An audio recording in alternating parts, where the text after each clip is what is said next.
What is going on, ladies and gentlemen? My name is Espresso, and welcome back to another Black Ops 3 video here today on the channel.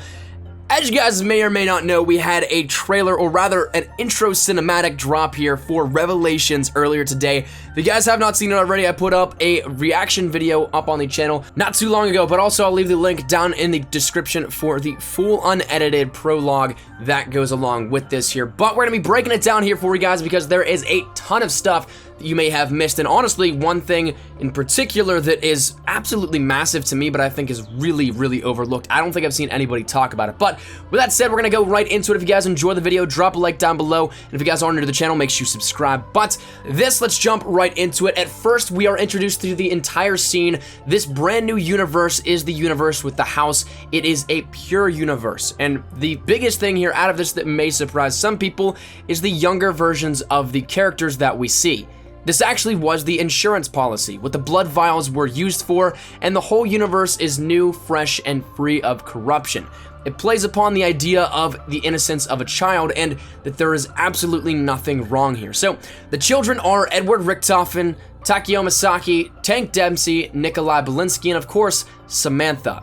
So, the 5 key integral pieces to this story, the main characters that we've known for so long, are all playing in a room together as children. It is the exact same house and room from Origins, but with a little bit more company now since we collected the souls and the blood for each of the other characters. But the next scene is absolute zombies greatness, 8 years in the making. It's something that we've never seen a physical image of Dr. Maxis save for a few photographs, but here we see a young Dr. Maxis well and alive and in full body. And him and Richtofen hug it out. So this prologue is starting off super happy and just answering so many things that a lot of people wanted to know. But at this point, it seems like we're home free, right? Primus is in the house, they made it there, securing the souls, no signs of the Apothecans in sight, but if you ever read any novels in a literature class, you know that this is totally foreshadowing and this is gonna end a completely different way by the time we look at Maxis, who is perplexed by the first time of laying eyes on the summoning key. Absolutely mesmerized, but what comes next is hugely important. They destroy the teleporter. For years, this was the way to hop universes. Many a times you'll spawn in and hear the teleporter's sounds and see the effects of it. But when they collectively destroy it, they're trapping themselves out of ever hopping again, and ideally, this is a great thing. They can't leave this perfect place that they have created. And a huge side note, this definitely points towards a conclusion. The very essential fabric of the multiverse story is now contained and ending with the inability to hop from universe to universe. So, once again, the foreshadowing comes back, and, well, Maxis, as he usually does here in the storyline, complicates things a little bit further.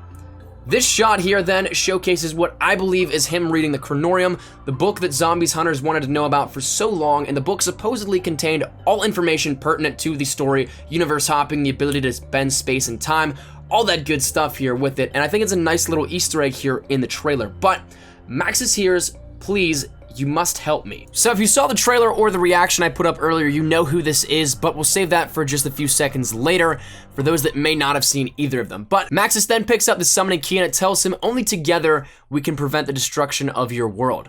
Now the quote that Monty says after this is hugely important and is partially overlooked by the ambient noise, but he says that it wasn't his fault because he doesn't really have a soul. So he only has a brain. Maxis is the direct same Maxis as we see from the Maxis drone. Remember in Origins how the drone was his brain inside the machine?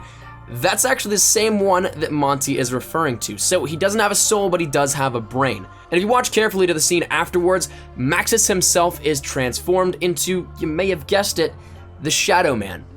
Now, we had a feeling he might be coming back, being trapped in there since Shadows of Evil, but being the most outward villain as well that we've yet to see in Black Ops 3, it kind of made a little bit of a sense. So, he opens up the world and the universes then start to bleed, and from here we see loads of things in what perhaps may in fact be the Aether, outside of the physical dimensions of the universes that we know. Regardless though, the massive gate worms are here and they feed off the energy of the massive orb at the center, and what really strikes me is this next part, because what this is, I don't think I've seen anybody talk about this just yet, is the fact that this gate worm is shooting a 115 meteor into a universe. So that to me points out that the Apothecans and the gate worms in particular here in this case are directly responsible for every single 115 meteor that we saw back in the World at War maps to kick this all off.